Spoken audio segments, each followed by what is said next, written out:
सदैव वैकुंठवासी जगद्गुरु तुकोबारा यांचा आईच्या चित्ताचं महत्व खऱ्या अर्थाने तुकोबारांनी या ठिकाणी आईच्या चित्ताचं महत्व किंवा आईच्या चित्ताची परिभाषा सांगितलेली आहे।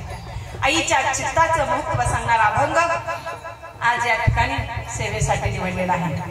सेवेला चिंतनासाठी अभंग घेतला होता वेगळा, परंतु या ठिकाणी या परिवाराचं आईविषयीचं प्रेम, आईविषयीचं मग त्या जगाच्या चालक पांडुरंग परमात्म्याने त्या ठिकाणी आदेश दिला, बाई तुकोबारांनी ज्या आईचं महत्व सांगितलं ना ते यांच्यापर्यंत पोहोचव, आणि त्या भगवंताने ज्याप्रमाणे बुद्धी दिली त्याप्रमाणे आज या ठिकाणी आईच्या चित्ताचं महत्व सांगणारा अभंग सेवेसाठी निवडलेला आहे। सेवेला सुरुवात करण्यापूर्वी ज्या मातेचं प्रथम पुण्य स्मरण आहे, खूप चांगल्या तिथीला या मातेला भगवंताच्या चरणी विलीन व्हावं लागलं किंवा या इहलोक सोडून त्या परलोकाला जावं लागलं। आणि खऱ्या अर्थाने माऊली पाहिलं ना, आपण काय म्हणतो, आपण रिकाम्या हाताने आलेलो आहोत आणि रिकाम्या हाताने जाणार आहोत। अरे खाली हात खाली हात जाएगा, परंतु मी सांगते तुम्हाला आज ही मोकळी नाही गेली, ही माऊली मोकळी नाही गेली। आणि सौभाग्याचं लढा आपल्या सदैव बरोबर घेऊन गेली ना, खऱ्या अर्थाने तुका म्हणे पतिव्रता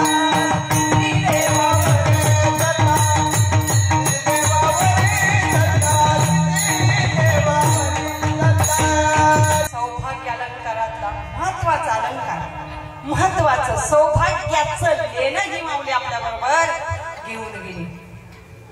मग अजून काय पाहिजे? ज्या वेळेस माऊली एखादी माता सुवासीन जाते ना त्यावेळेस तिच्या पुण्याला पारावर राहत नाही, कारण तुकोबाराय म्हणतात ही सदैव पतिव्रता आहे, तिची देवावर सुद्धा सत्ता आहे। आणि एवढंच नाही, ही माऊली तर पितृपक्षातील नवमीला आपल्या लेकरांना भेटायला येणार। माऊली आई गेली, लेकराला दुःख होतच, परंतु जिच्या बरोबर संसार केलाय,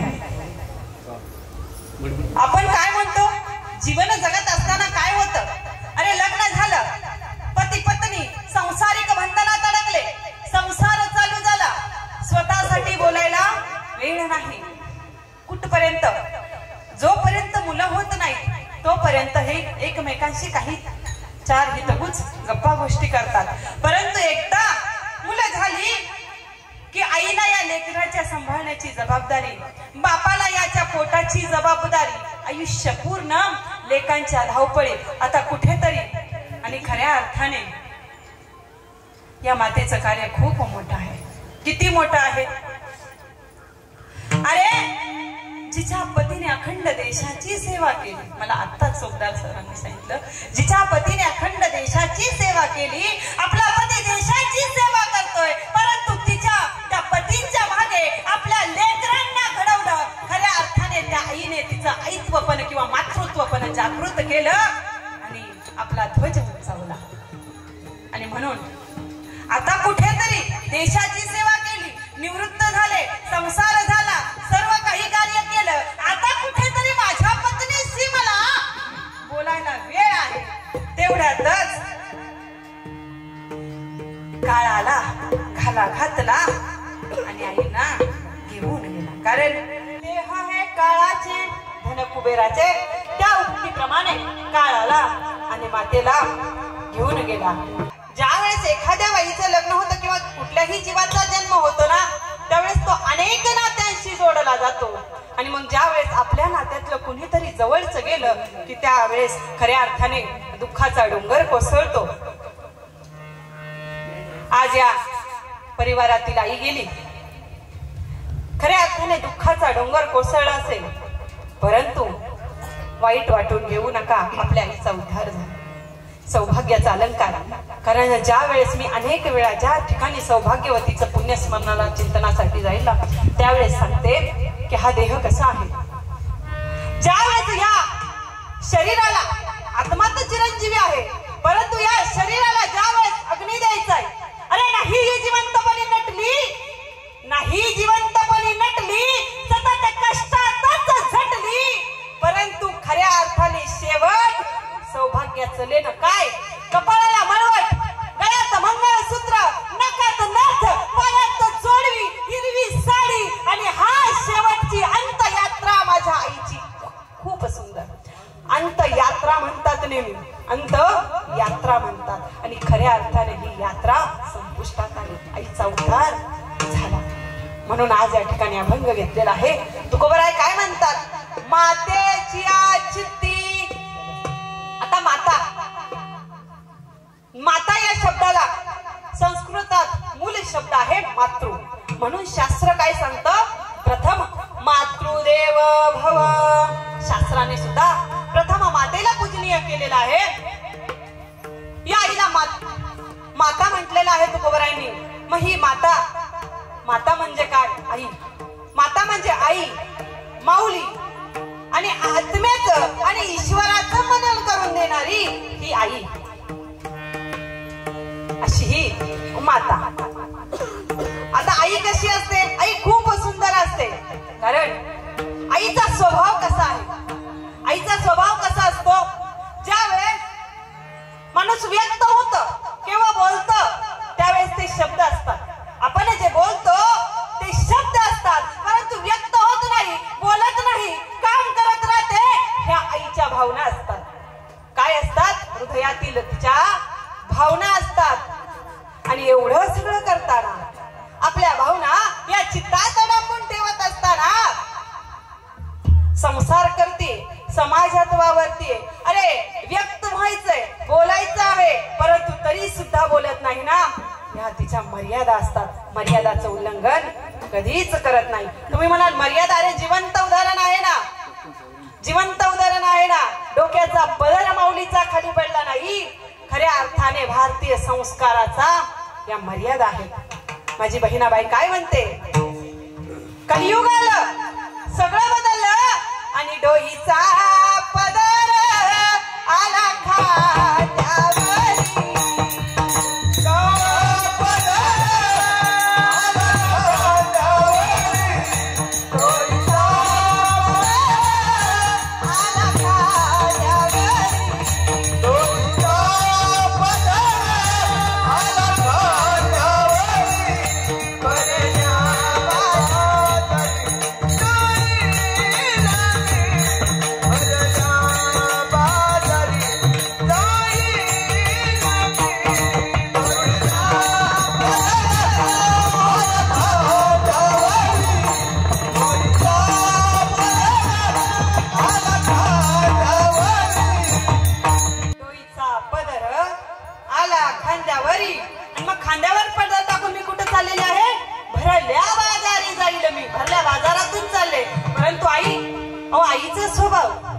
आत्ताची आई नाही, ही नववारीतली आई. हिचा स्वभाव असा, साधा मुलगा जरी कामावरून आला ना तर पटकन पदर डोक्यावर घेते. कारण आमच्या आजा सासूंना मी पाहिलं, नववारी साडी, साधा मुलगा जरी कामावरून आला तरी डोक्यावर पदर घेते. कारण ते संस्कार आहेत. अरे हे संस्कार कोणाचे आहेत, माझ्या जिजाऊची पुण्याई. हे संस्कार जिजाऊचे आहेत. आणि मग हे संस्कार होते म्हणून काय झालं, माझ्या जिजाऊची पुण्याई कशी आली हो फळा, तो बापाचा बाप राजा शिवाजी, तो बापाचा बाप राजा शिवाजी, तो बापाचा बाप राजा शिवाजी, तो बापाचा बाप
किती मोठे व्हा, उच्च शिक्षित व्हा, नव्हे नव्हे ते डॉक्टरेट त्याच्याही वरची डिग्री घ्या, परंतु संस्कार विसरू नका, संस्कार विसरू नका.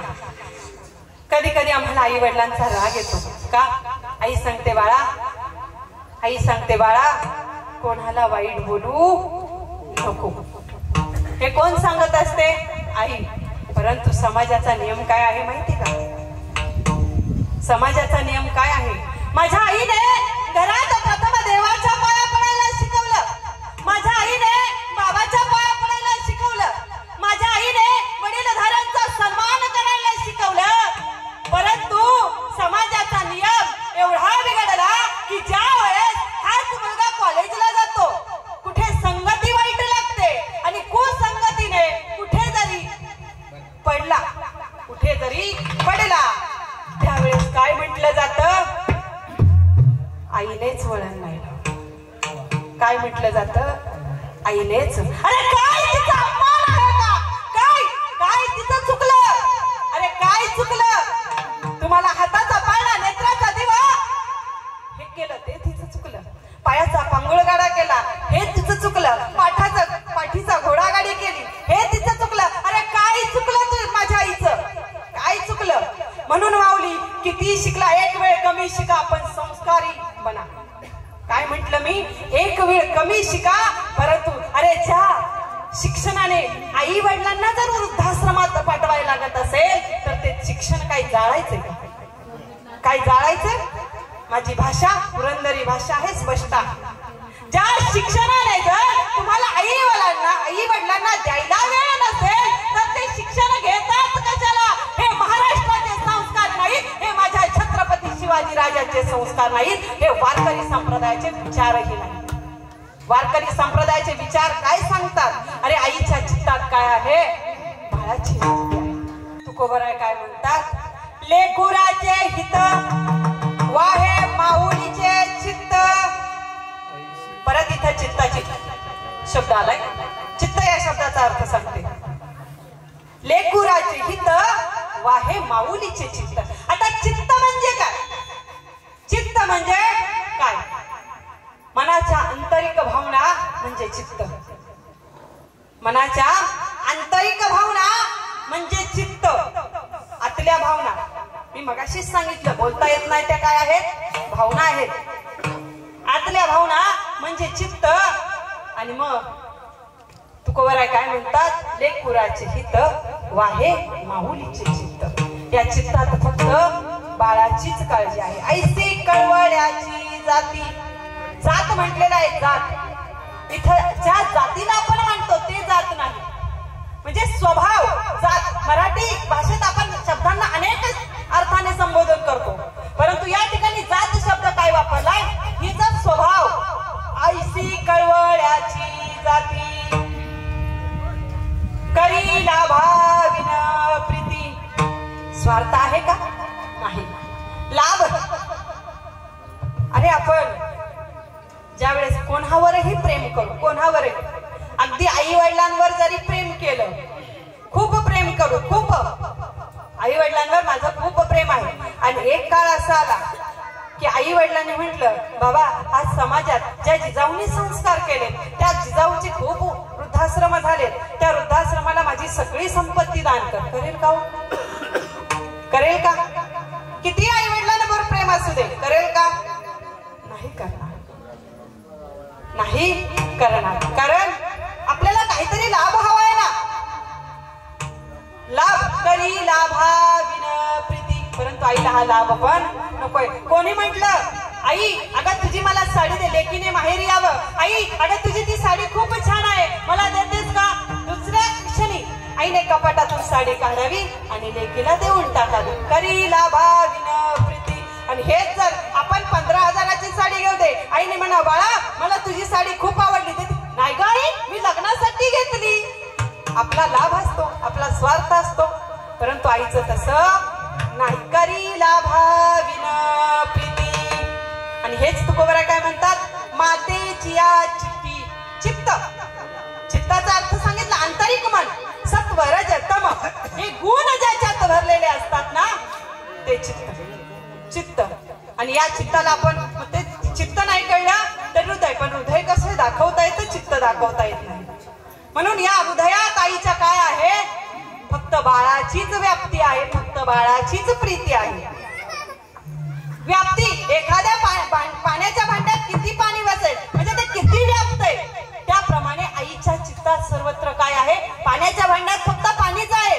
परंतु आपल्या या शरीररूपी भांड्यात अनेक विचार आहेत, परंतु आईच्या या भांड्यात या शरीररूपी चित्तात काय आहे, फक्त बाळाचीच चिंता आहे, फक्त बाळाचीच काळजी आहे.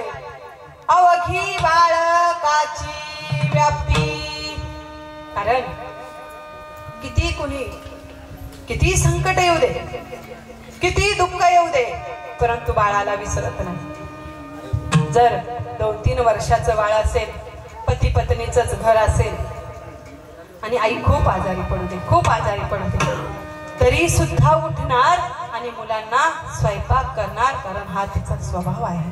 तिच्या चित्तात बाळाची, अरे मी नाही उठले, मी नाही स्वयंपाक केला तर माझ्या बाळाला काय खायला घालेल, माझ्या बाळाला काय खायला घालेल. परंतु समाजात माऊली अशी परिस्थिती आलेली आहे की ज्या वेळेस आई अंतुरणाशी, तुमचं नशीब खूप चांगलं आहे की इथपर्यंत तुम्हाला आईची साथ मिळाली.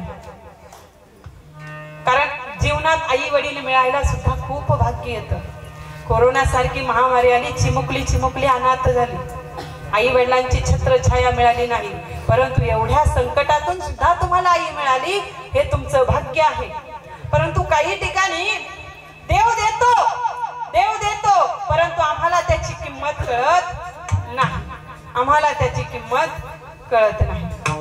देवाने खूप त्या ठिकाणी मुलं झाली तरी आईचं प्रेम दिलं, आई दिली. आईचा स्वभाव जसा तुकोबरायांनी सांगितला तसं आईचा स्वभाव अजून एक आहे. जसं जसं वय वाढतं ना आईचं, तसं तसं तिचं लेकरावरचं प्रेम वाढतं. प्रेम कधीच कमी होत नाही. परंतु लेकराचा स्वभाव कसा असतो, जसं जसं लेकराचं वय वाढतं तसं तसं त्याचं आईवरचं प्रेम कमी होऊ लागतं. आता तुम्ही म्हणाल असं कसं, अहो मी पण तुमच्यातलीच आहे. लग्न झालं, आईने किती म्हटलं ये बाळा 2 दिवस राहिला, अगं माझ्या मुलांची शाळा आहे, जाऊ का आपण, नाही. कारण त्या ठिकाणी आपला लाभ असतो. प्रेम करतो आपण आईवर, करत असं नाही. परंतु हे जर आपण म्हणावं, आई मला तुझी आठवण झाली, मला खूपच हे झालंय ग, अस्वस्थ झालंय, आई मला भेटायला ये. अरे किती काम असतील, पाठे उठून उरकील पण लेकराला भेटायला जाईल, ही आई असते, ही आई असते. आणि मग समाजात अशी परिस्थिती आहे, आईची छत्रछाया मिळाली आणि देवाने तुझी परीक्षा पाहिली. देवाने काय परीक्षा पाहिली, अरे ज्या आईने तुझी सेवा केली ना, ज्या आईने तुझं शिव सगळं काढलंय ना, आता तुझी पाळी. देव कधी कधी परीक्षा पाहत असतो माऊली, आता तुझी पाळी, आता या आईची सेवा कर. आणि मग त्यावेळेस सेवा करायची वेळ येते ना, त्यावेळेस कोणी तिरस्कार करतं, कोणी कामवाली ठेवतं, अनेक प्रकारे. आणि मग त्या आईने म्हणा, बाळा थांब, मला 2 शब्द तुला बोलायचे. ताई ये ग मला भेटायला. आपण म्हणा मला वेळ नाही, मला वेळ नाही. आणि मग ज्या वेळेस जीवनातून आई निघून जाते ना, त्यावेळेस त्या आईचा आत्मा काय म्हणतो, अरे तुझ्यासाठी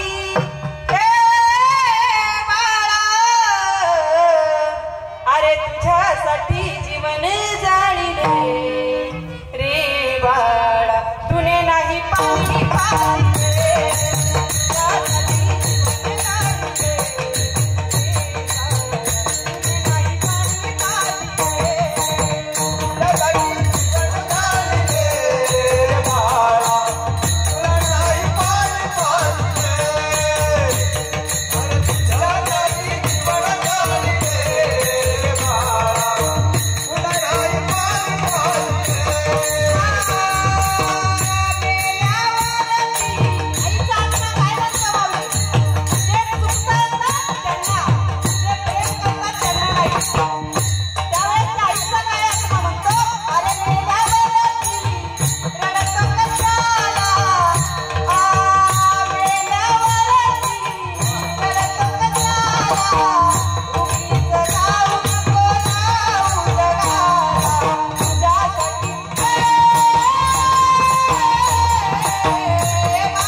जगाला कशाला देखावा दाखवतो. नको रडू आता, नको रडू. आणि ज्याचं प्रेम असते ना त्याला वाटतं मी गावात गेलो आणि तोपर्यंत माझ्या आईने जीव सोडला. मला थोडंसं बोलायचं होतं. आई मला हाक मारत होती पण मी म्हटलं आई अगं आलो, लगेच आलो, तुझ्याशी बोलायचंय. अगं आलो, आत्ता आलो. परंतु मी असतोपर्यंत माझी आई निघून गेली. किंवा लेकीला बोलावलं, आई ताई अगं ये ग 2-3 दिवस, मला तुझी आठवण येते. आणि ज्या वेळेस त्या ताईला यायला वेळ मिळाला नाही. संसारिक जबाबदारी प्रत्येकाला असते, कुठली ताई मुद्दाम करत नाही, परंतु तिला यायला वेळ नाही मिळाला. आणि 4 दिवसांनी फोन आला, तुझी आई देवाघरी गेली. आणि त्यावेळेस ती ताई येते, त्या आईच्या प्रेतापाशी येते, आईचं प्रेत पाहते आणि आठवते. आई म्हणली होती ग 4 दिवस, आई म्हणली होती ग मला तुझी आठवण. माझ्या आईला काय कळलं होतं का मी जाणार आहे माझ्या लेकीला भेटाव, मी नाही आले, मी नाही आले. आणि मग ती लेक काय म्हणती, अगं चुकलं तुझं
अंधाराला डोळ्याची किंमत विचारा, पांगळ्याला पायाची किंमत किंमत विचरा, ज्याला हात नाही त्याला हाताची किंमत विचरा, ज्याला वाचा नाही त्याला वाचेची किंमत विचरा, ज्याला ऐकू येत नाही त्याला कानाची किंमत विचरा, आणि ज्याला आई वडील नाहीत ना त्याला आई वडिलांची किंमत विचरा.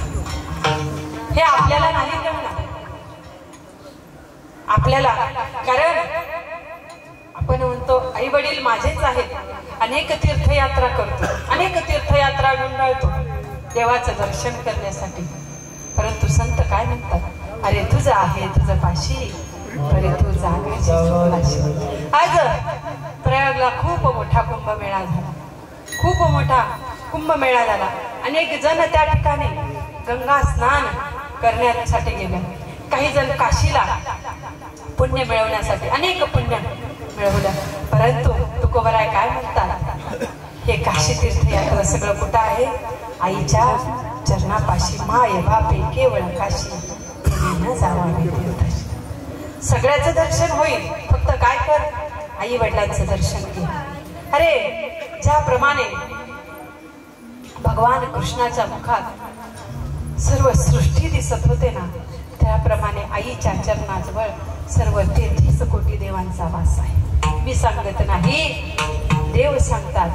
म्हणून आता तुम्ही म्हणाल असं कसं, आपण मराठी भाषा आहे, आपण काय म्हणतो, माता म्हणजे आई, परंतु हेच का हिंदुस्थानी भाषेत जा, हिंदी भाषेत जा, माता कोणाला म्हटलं जातं, देवीला. म्हणजे आई कोणाचं स्वरूप आहे, देवीचं स्वरूप आहे. भाषा बदलली, शब्द तोच आहे, भाषा बदलली, शब्द तोच आहे, परंतु माता त्यांनी त्या ठिकाणी देवीला मानलेला आहे. कुठलीही माता असू दे, कुठल्याही देवीचं स्वरूप असू दे, दुर्गा माता असू दे, संतोषी माता असू दे, सरस्वती माता असू दे, लक्ष्मी माता असू दे, परंतु ते देवी नाही म्हणत, काय म्हणतात, माता. मग तुम्ही म्हणाल ते माता म्हणतात, अरे हे सगळं स्वरूप माझ्या आईच्याच हृदयात आहे ना. तुम्ही म्हणा असं कसं आहे ना, किती राग येऊ दे, किती राग येऊ दे, मनात दाबून ठेवते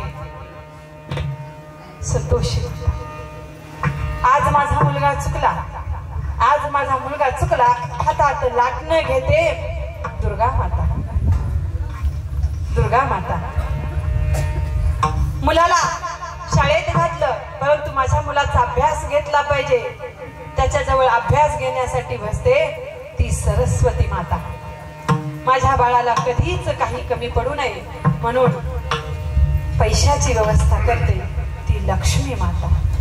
आणि किती संकट आलं तरी ते संकट स्वतःवर झेलते ही आई भवानी तुळजा माता. म्हणून आई हे काय आहे, मातेचं स्वरूप आहे. तुकोबराय प्रथम चरणात काय सांगतात, मातेची या चित्ती अवघी बाळकाची व्याप्ती. आपण दोनच शब्द पाहिले, कुठलं, माता आणि चित्त. आता तिसरा शब्द काय आहे, अवघी.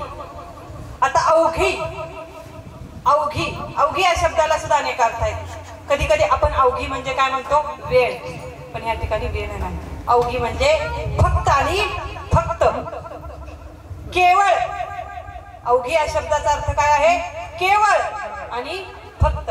हिच्या चित्तात काय आहे, अवघी बाळकाचीच व्याप्ती आहे. अवघी. मग संत काय म्हणतात, अवघा शब्द संत अनेक वेळा वापरतात. अवघा रंग एका झाला, अवघा रंग एका झाला, रंगी रंगला रे, रंगी रंगला रे, अवघा रंग एका झाला,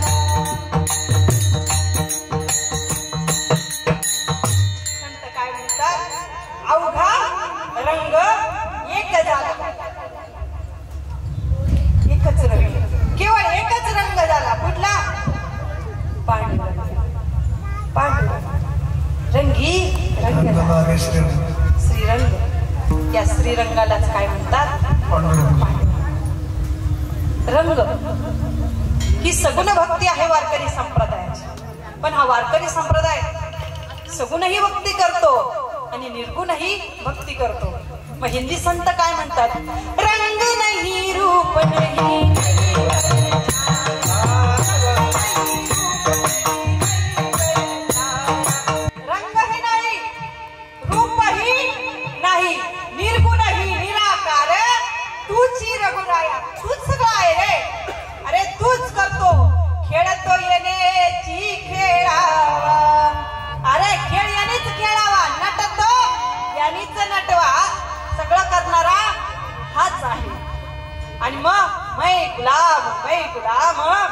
मै गुलाम. मी कुणाचा गुलाम आहे? तुझा. गुलाम म्हणजे दास. दास आणि गुलाम व्हावं तर भगवंताचं व्हावं, तर त्यावेळेस खऱ्या अर्थाने जीवनाचा उद्धार होईल. कारण जो त्या भगवंताचा गुलाम होतो ना तो चिरंजीवी होतो. भगवंताचा गुलाम होतो ना तो निरंतर त्या ठिकाणी जिवंत राहतो.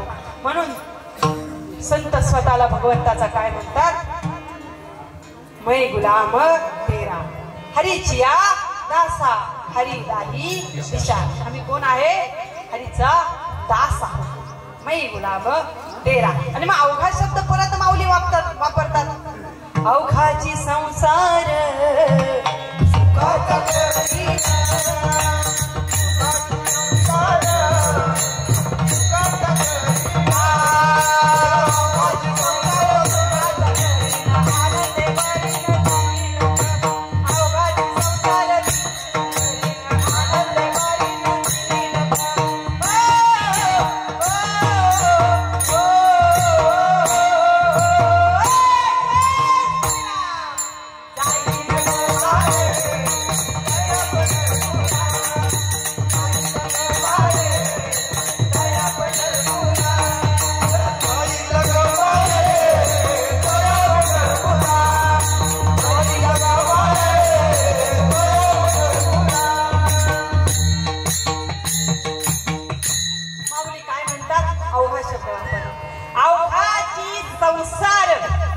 सुखाचा करीन कुठला? हा परमार्थिक संसार. ज्या संसारात मोह आहे, माया आहे, क्रोध आहे, मत्सर आहे, विकार आहे, त्या संसाराला म्हटले नाही. मग माऊलींचा संसार कोणता? हे विश्वची माझे घर. म्हणून काय म्हटले? आता विश्वात, त्या विश्वाला माझं घर म्हटलेलं आहे. आणि मग सर्व जगाला प्रेम देणार आहे. हे पुरं साने गुरुजींनी परत शाळेत शिकवलं.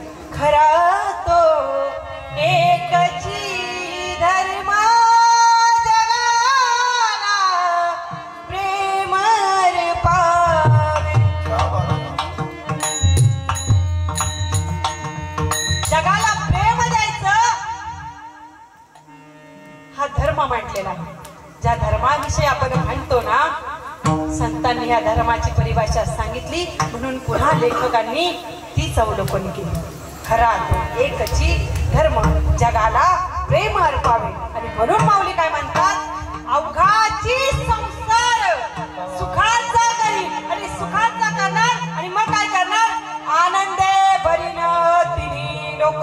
त्याच्यामुळे तिन्ही लोकात आनंद, इतका आनंद होणार की त्या ठिकाणी काहीच चिंता राहणार नाही. म्हणून माऊलींनी हा संसार सुखाचा केला. आणि ज्यावेळेस एखादी आई आपला संसार सुखाचा करते त्यावेळेस तिला काय म्हणतो आपण? आई. म्हणून माझ्या माऊलींना काय म्हटलं जातं? माऊली. ज्ञानराज माझी योग्याची माऊली. आता ज्ञानराज कोणाकोणाची माऊली आहे? योग्यांचा प्रश्न आला, योग्यांची माऊली. संतांचा प्रश्न आला, साधकाची मायबा. अनाथाचा प्रश्न आला, अनाथाची माऊली. आणि एवढंच नाही, ज्यावेळेस समाधी घेतात त्यावेळेस मुक्ताबाई काय म्हणतात? ज्ञानेश्वर ज्ञानेश्वर ज्ञानेश्वर माऊली देवा इंद्रायणी थांबली. देवा इंद्रायणी थांबली. देवा इंद्रायणी थांबली.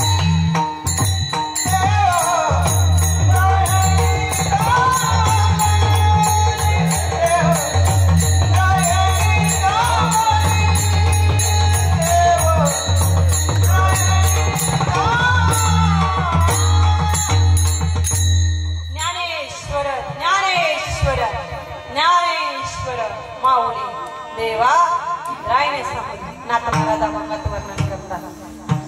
मुक्ताबाई काय म्हणतात? समाधी घेताना धरणी थरथरली. नाथ महाराज मुक्ताबाईंचं वर्णन करतात. समाधी घेताना धरणी थरथरली.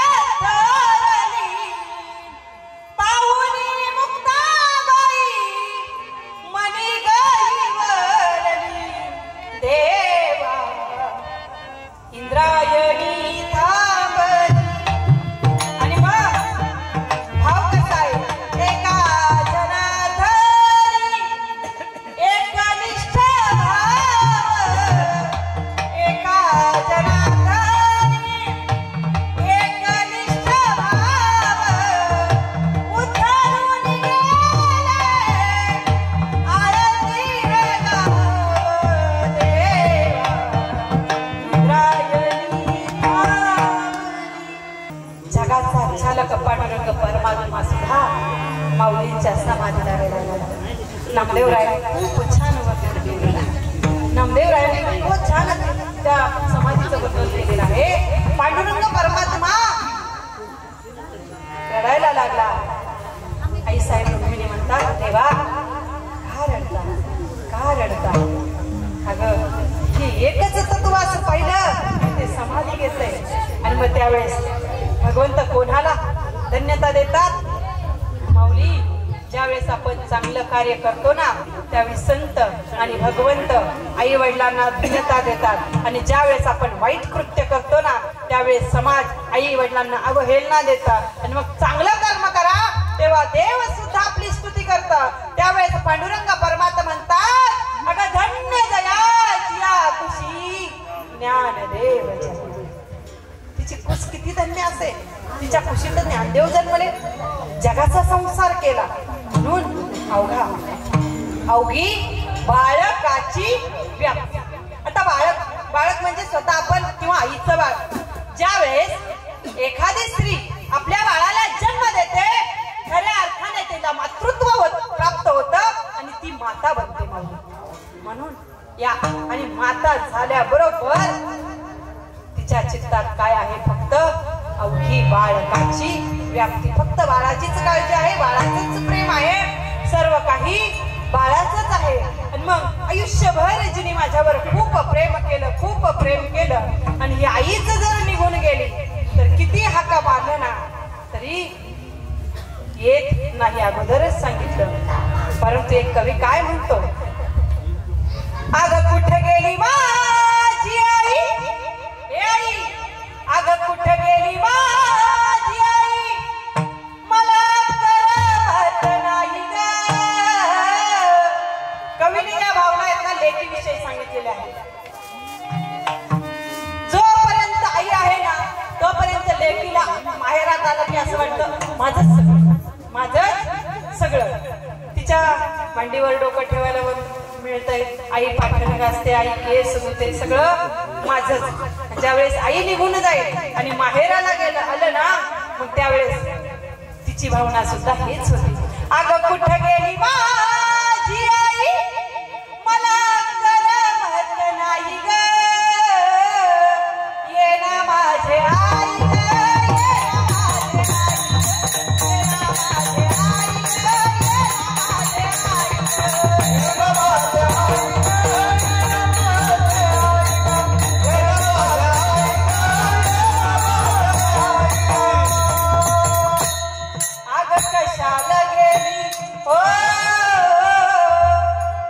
कशाला गेली आई तू स्वर्गाला, सांग ना कोण वागविल तुझ्या या माळाला.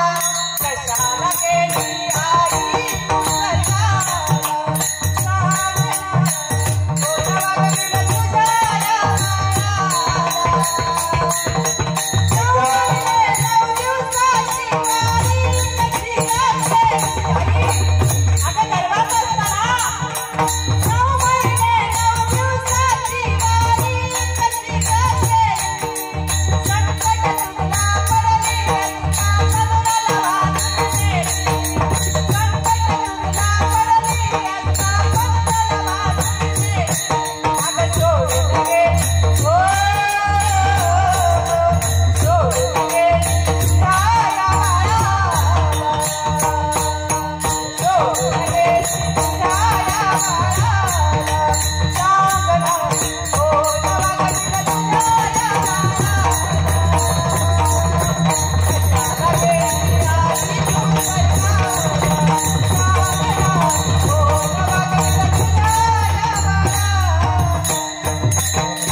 आपला सांभाळ कराय कोण नाही असं ते बाळ म्हणतंय.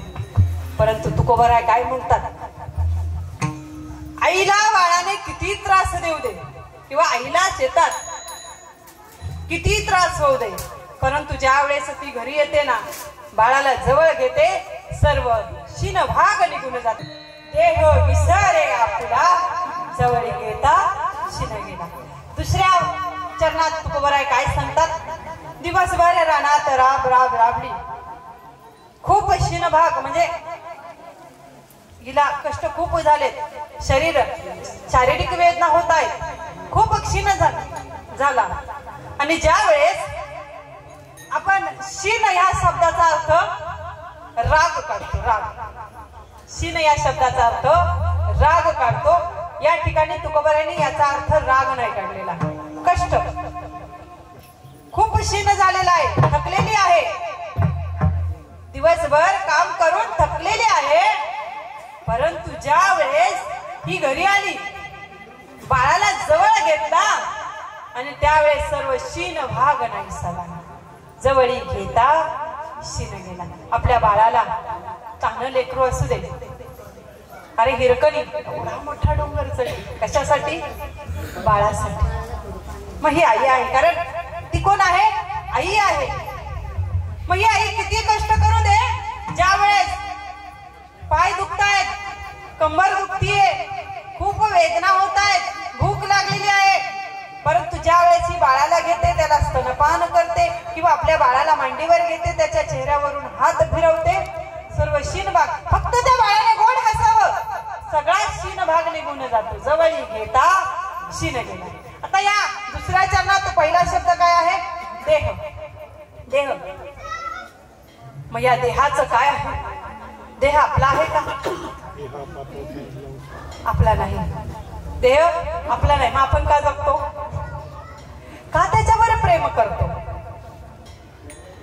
या बाह्य देह म्हणजे शरीर. आता तुम्ही म्हणाल माझं नाही म्हणजे कसं, याचा अर्थ सांगते. या ठिकाणी सगळे सज्जन मंडळी आहेत, आपण खूप कष्ट केलं, धनसंपत्ती कमावली, जोपर्यंत जिवंत आहे तोपर्यंत माझी, शेवटचा काळ आला, हे धन आपलं आहे का, धन कोणाचं आहे, कुबेराचं आहे, म्हणजे आपल्या मागच्या संतानाचं. धन आपलं नाही. ज्या जमिनीवर आपण प्रेम करतो ती जमीन आपली आहे का, नाही. ज्या गाडीवर आपण प्रेम करतो ती गाडी आपली आहे का, नाही. आपलं काहीच नाही.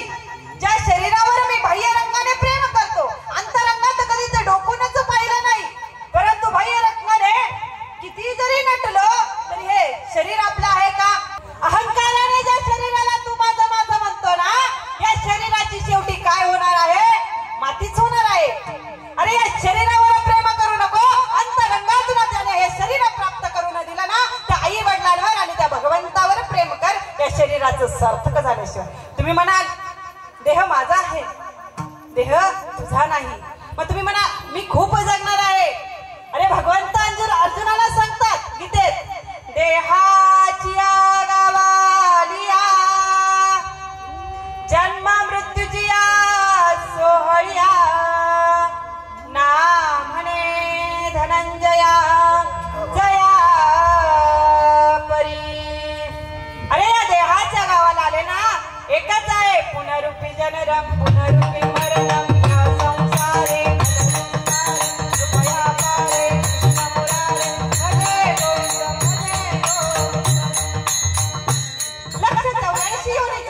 या जन्मचक्रातून फिरावं लागेल, पुन्हा जन्मायचं, पुन्हा मारायचं. परंतु जरी फिरत असताना हा आत्मा जरी चिरंजीवी असला तरी हे शरीर, कुठलंही शरीर प्राप्त कर, अगदी वृक्षाचं कर, पक्षाचं कर, किड्याचं कर, प्राण्याचं कर, परंतु ते शरीर तुझं नाही. मग याच देही गडे, परत देहाचे उदाहरण देताना संत सांगतात, याच देही गडे देवाचे भजन आणि कहे ज्ञान नाही कोटे.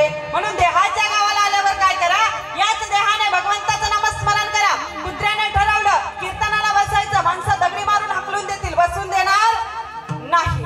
म्हणून याच देहाने भगवंताचं नामस्मरण होणार आहे. याच देहाने किती जरी वासराला वाटलं माझी आई माझ्यासाठी खूप धावत पडत दूध पाजण्यासाठी येते, परंतु आता माझ्या गाईला किंवा आता माझ्या बाईला मी चारा नेऊन टाकावा, जमणार नाही. याच देहाने आई वडिलांना खाऊ पिऊ घालता येते. म्हणून देह, देह कोणाचा आहे, काळाचा आहे, आपलं नाही. संत काय म्हणतात, देह जाय अथवा रहो पांडुरंगी, दृढ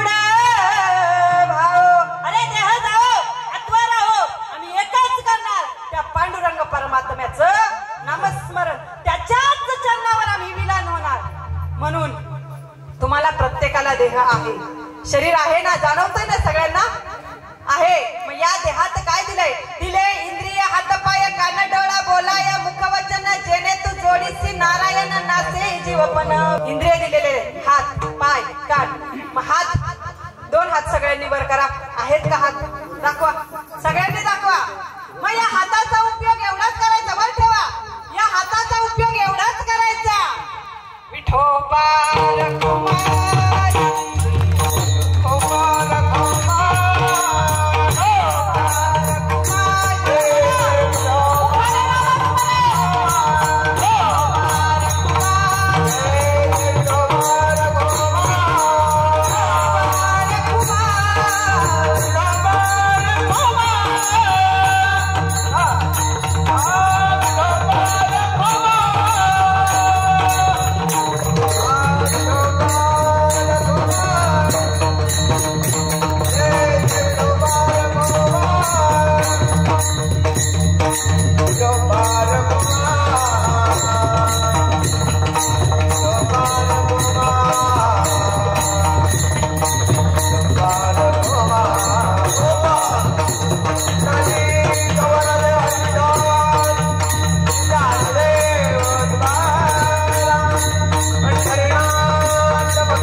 प्राप्ती झाली.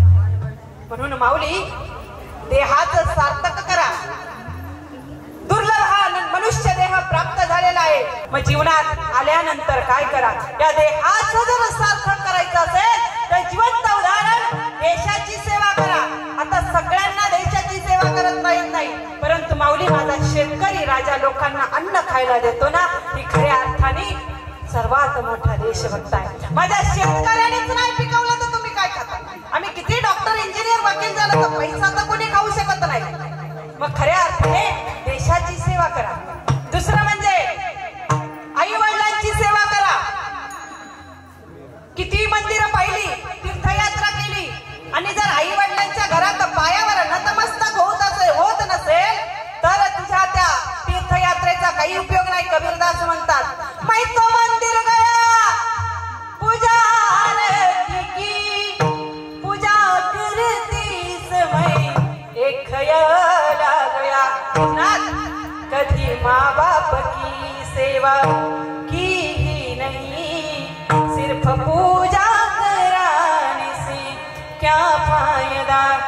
जर जीवनात आई वडिलांशी बोलायला, मी नाही म्हणत सतत त्यांची सेवाच करत राहा, परंतु त्यांच्याशी बोलायला जर वेळ नसेल, त्यांच्याशी बोलायला जर चांगली वाचा नसेल, त्यांच्याकडे जर पाहायला चांगली नजर नसेल, त्यांच्याशी बोलायला जर चांगले शब्द नसतील तर तुझ्या त्या परमार्थाचा काहीच उपयोग नाही. हो ढोंगी साधू मला, जसं नामदेवराय हिंदीत म्हणतात, ढोंगी साधू मला काय खूप पत्थर की पूजा करत आहे. कशासाठी पत्थरची पूजा करतात? दगडाची पूजा करू नका. जे सजीव आहे ना त्या आई वडिलांची पूजा करा. म्हणून देशाची सेवा करा, आई वडिलांची सेवा करा. आणि तिसरं म्हणजे जे मी माझं स्वतः तत्व अवलंबले, तिसरं म्हणजे निसर्गाची सेवा करा. निसर्गाची. आता आपण बळीराजा, शेतकरी राजा, सर्व शेतकरी वर्ग आहे. तुम्ही खूप निसर्गाची सेवा महामारी आली आणि खूप काही शिकून गेली, खूप काही शिकून गेली. उच्च शिक्षित झाला, विज्ञानाचं युग आलं, सगळं वाढलं. परंतु या कारखान्यांनी प्रदूषण एवढं वाढलं, या फ्लॅटच्या संस्कारात किंवा या फ्लॅटच्या जंगलात गटारे नाले वाहिले. परिणाम स्वरूप नदी खराब झाली, झाडांची कत्तल केली. ज्या झाडांचं जंगल होतं ते नष्ट केलं, सिमेंटचं जंगल उभं केलं. ऑक्सिजन घ्यायला झाडं नाही उरली. आणि मग कोरोनाच्या काळात ऑक्सिजन वाचून आम्हीच आमची गमावली. ऑक्सिजनचे टँकर, अरे भारतासारख्या कृषी प्रधान देशाला जर ऑक्सिजनचे टँकर बाहेरून मागवावे लागत असेल तर ह्या भारतीय संस्कृतीला लावलेला आम्ही बट्टा आहे. प्रदूषण बिघडून आमच्या देशात ऑक्सिजनची, अरे ज्या देशात जंगलात डोंगरावर ऋषींनी साधू संतांनी तपश्चर्या करून भगवंताला प्राप्त करून घेतलं, त्याच देशात 20व्या शतकात ऑक्सिजन मागवावा लागतो. मग कुठेतरी आता जाग झालं पाहिजे. ज्याप्रमाणे संत म्हणतात उठा जागे वारे, आता त्याप्रमाणे आंतरराष्ट्रीय पातळीवर कार्य करत असलेली पर्यावरण मित्र बहुउद्देशीय संस्था भारत, मार्गदर्शक थोर समाजसेवक अण्णा हजारे या संस्थेत महाराष्ट्र राज्य सांप्रदायिक विभाग अध्यक्ष म्हणून मी कार्य करत आहे. हे कार्य करत असताना ज्या ज्या ठिकाणी मी कीर्तन प्रवचनाला जाईल त्या ठिकाणी 5 वृक्ष माझ्याकडून घेऊन येते. आजही 5 वृक्ष आणलेले आहेत. वृक्ष आणण्याचं किंवा देण्यामागचं कारण एक, पर्यावरणाला हातभार, निसर्गाने जे फुकट ऑक्सिजन देऊन माझ्यावर उपकार केले, माझं हे शरीर स्वच्छ आणि निर्मळ ठेवलंय, माझं हे शरीर चालू ठेवलंय, त्या शरीराच्या त्या निसर्गाच्या उपकाराची फेड उपकारातून करायची. म्हणून 5 वृक्षांचं वृक्षारोपण करायचं. त्याचबरोबर दुसरं कारण, ही आई गेली, जीवनात आम्हाला खूप काही देऊन गेली. माऊली, आपल्या संस्कृतीचा स्वभाव असा आहे, माणूस गेलं ना त्याचा कपडा सुद्धा घरात ठेवत नाही, कपडा सुद्धा घरात ठेवत नाही. पहिलं काय असतं, कपडे नदीला सोडा. अरे कशाला, नदीचं तर प्रदूषण करतात, परंतु अरे तिने त्या कपड्यांसाठी राब राब, मी नाही म्हणत जपून ठेवा, परंतु ज्याला वस्त्र नाही ना त्याला वस्त्र दान करा. नका कुठे फेटू, नका कुठे, तिलाही धुवा लागल आणि एकीकडे पर्यावरणाचं सुद्धा रक्षण होईल. अरे जिवंतपणी जिला तूप मिळालं नाही ना, जिवंतपणी ज्या देहाला तूप मिळालं नाही ना, मेल्यानंतर तूप वतून जाळीतात, तूप वतून जाळलं जातं आपल्यावर. त्या ठिकाणी आपले संस्कार संस्कृती आहे. परंतु माऊली, जीव प्रत्येकाला जावंच लागणार आहे, प्रत्येकाची दशा हीच होणार आहे. परंतु जीवनात आल्यानंतर भगवंताची सेवा करावी आणि एक तरी झाड लावावं. आता हिने बिचारीने खूप लावले असेल, आमच्या पूर्वजांनी खूप लावले म्हणून तर आम्हाला आंबा, चिंच, बोरं मिळतात. आता कोण आहे का चिंचची बोराची झाडं लावतात? पहिलं बोरीचं रोप दिसलं, उकिरड्यात जरी दिसलं तरी माणूस आणून लावायचं, का तर बोरं मिळतील. आता तसं नाही, चिंचेचं रोप जरी दिसलं तरी बांधावर आणून लावायचे, का चिंचा मिळतील. आपण ते आता लावत नाही. परंतु निसर्गाची सेवा करा, वृक्षारोपण करा. कारण तुम्हाला वातावरण चांगलं आहे, परंतु जसं जसं ग्रामीण भागाचं नागरीकरणात त्या ठिकाणी शहरीकरणात रूपांतर होतं ना, त्यावेळेस एक दिवस असा येईल की मुलांना टिफिन बॅग बरोबर ऑक्सिजनची बॅग सुद्धा द्यावी लागेल, एवढी दुर्मिळ परिस्थिती होईल. म्हणून आता तरी जागवा आणि पर्यावरणाचं रक्षण करा. आपला कुठलाही जवळचा व्यक्ती जाऊ दे, त्याच्या प्रित्यर्थ एखादं झाड लावा, काहीतरी निमित्त लावा, जन्मदिवसाचं काहीतरी निमित्त साधून वृक्षारोपण करा. त्याच्यामुळे काय होईल, पर्यावरणाचं संरक्षण होईल आणि आपल्याला खूप सुंदर निरोगी आयुष्य मिळेल. आणि मुलांसाठी धनसंपत्ती कमवतो, परंतु ती धनसंपत्तीचा उपभोग घेण्यासाठी जर शरीर संपत्तीच चांगली नसेल तर त्या धनसंपत्तीचा काहीच उपयोग नाही. म्हणून कळकळीची विनंती करते की या निसर्गाची सेवा करा आणि जन्म दिलेल्या आई वडिलांची सेवा करा. ज्याप्रमाणे बाळ आपल्या आईच्या पावलापाशी घुटमळतं, त्याप्रमाणे आम्ही संतांच्या चरणाजवळ घुटमळतो आहे. आज खऱ्या अर्थाने या ठिकाणी पांडुरंग परमात्म्याने जशी बुद्धी देईल तशी सेवा करण्याचं कार्य केलेलं आहे. मी खूप मोठी कीर्तनकार नाही, तुमचीच कन्या आहे. काकांनी त्या ठिकाणी मोरगाव या तीर्थक्षेत्री कीर्तन ऐकलं होतं. मग त्यांनी मला आज या ठिकाणी, त्यांचा हट्ट होता की मलाच बोलवायचं असं मामांच्या तोंडून आलं. मग खऱ्या अर्थाने त्यांचं धन्यवाद देते, कारण हे आमचं काही नाहीये, संतांचं वचन भगवंत करून घेतोय तेव्हा कुठेतरी आम्हाला प्रेम प्राप्त होतं. आज आमचे मोरगावचे सणस मामा, तावरे मामा, परत आपले तावरे आप्पा, मोरगावची बरेच लोक या ठिकाणी उपस्थित आहेत. प्रथम आवर्जून कीर्तनासाठी उपस्थित राहिल्याबद्दल त्यांचं धन्यवाद देते. आज ज्या मातेचं प्रथम पुण्यस्मरण आहे ती माता अखंड सौभाग्यवती सुंदराबाई रमेश राऊत. या मातेचं एक वैशिष्ट्य मी अगोदरच सांगितलं, सौभाग्याचं लेणं घेऊन गेली, पण खऱ्या अर्थाने या मातेने देशाला 2 अशी रत्न दिली की सदैव समाजाची सेवा करतात. पतीने देशाची सेवा केलीच, परंतु मुलंही त्या ठिकाणी देशाची सेवा करतात, समाजाची सेवा करतात. आणि मला खूप आनंद झाला की जो संकल्प मी केला होता वृक्ष वाटपाचा, आज या ठिकाणी या परिवाराने सुद्धा वृक्ष वाटपासाठी आणलेला आहे. माऊली, कोणाला भांडी देऊन नका, ती चिमलीच जातात. काय म्हटलं? काचेचं भांडू देऊ नका, फुटलीच जातात. पण वृक्ष द्या, त्याचा फायदा होईल, असा होईल की ते सजीव आहे, ऑक्सिजन देईल, सुगंध देईल, फळ देईल, अनेक गुण त्याच्यात आहेत आणि त्याच्यामुळे पर्यावरणाचं रक्षण होईल. पोलीस क्षेत्रात या मातेची मुलं काम करतात. त्या काळात मुलांना इतकं छान घडवणं खऱ्या अर्थाने तारेवरची कसरत असते. आणि खेडेगावातून आपली मुलं घडवणं, कारण शहरात अनेक क्लास उपलब्ध असतात, अनेक माहिती मिळते, परंतु खेडेगावात राहून शेती करून आपल्या मुलांना घडवणं खऱ्या अर्थाने त्या आईचं खूप मोठं त्याग असतो. कारण तिने कधी त्याग, मग तुम्ही म्हणाल आईचा काय त्याग? अरे कधी तिने साडीचा हट्ट केलेला नसतो, कधी गजऱ्याचा हट्ट केलेला नसतो. तिचं कारण भविष्य आपली मुलंच असतात. स्वतःच्या रंगरूपाकडे कधीच पाहत नाही. मला नटायचंय हे तिच्या देहात नसतं, कारण तिचं भविष्य फक्त तिची मुलं असतात. आणि तिचे संस्कार एवढे चांगले जन्माला आले की आज देशात अग्नी द्यायला, समाजात अशी परिस्थिती आहे, आई वडिलांना अग्नी द्यायला यायला सुद्धा मुलांना वेळ नाही. परंतु आईचं प्रथम पुण्यस्मरण या मुलांनी घातलं. खऱ्या अर्थाने आज या ठिकाणी अन्नदानाचं काम आहे, ज्ञानदानाचं कार्य आहे, त्याचबरोबर वृक्षदानाचं कार्य आहे. आणि आपल्या संस्कृतीत दानाला खूप महत्व आहे.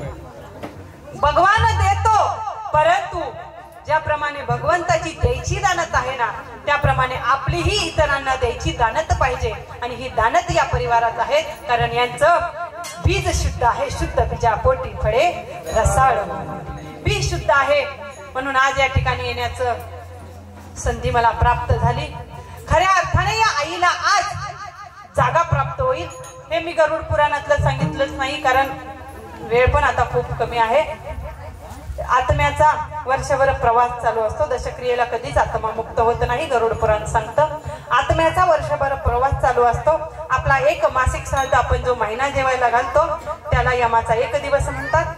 ते मासिक श्राद्ध घातल्यानंतर 12व्या मासिक श्राद्धाला वर्ष पूर्ण होतं. आणि त्यावेळेस या आईने जीवनात केलेलं पुण्यकर्म आणि तिच्या प्रित्यर्थ तिच्या पितरांनी केलेलं पुण्यकर्म, या सर्व, जर एखाद्या जीवाने जर जीवनात काही पुण्यकर्म केलं नसेल आणि जर त्याचा मुलगा सात्विक असेल, त्याने खूप पुण्यकर्म केलं असेल, तर त्याचाही तो उद्धार होतो. परंतु इथं आईही पुण्यवान आहे, सौभाग्याचं लेणं बरोबर घेऊन गेलेले आहे. परंतु त्याचबरोबर तिच्या मुलांनी केलेलं हे पुण्यकर्म, या सर्वांचं पुण्य या आत्म्याला मिळतं. आत्मा चिरंजीव आहे, शरीर जाळलं जातं, परंतु आत्म्याची परीक्षा पाहिली जाते, या आत्म्याला मिळतं. आणि तिचं चांगलं पुण्य पाहून तिला वैकुंठाची प्राप्ती होते, गणेश लोकाची प्राप्ती होते, शिवलोकाची प्राप्ती होते. आणि जर पुण्य नाही तर त्यावेळेस तुकोबराय म्हणतात, एखाद्याच्या जीवात सात्विक कर्म नसेल, तो तामसी असेल, तर मारिती तोडीती निष्ठुर यमाचे किंकर बहुसाल. हे मी माझ्या मनाचं सांगत नाही,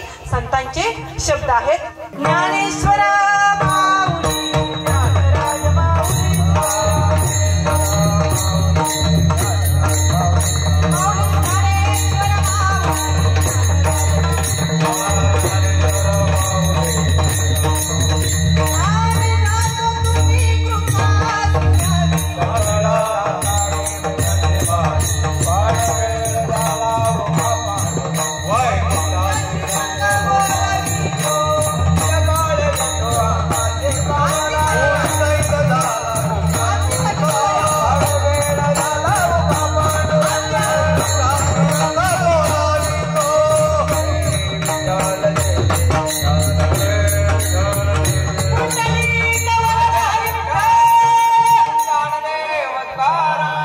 पंढरीनाथ भगवान की जय। ज्ञानेश्वर महाराज जगद्गुरु तुकाराम महाराज की जय।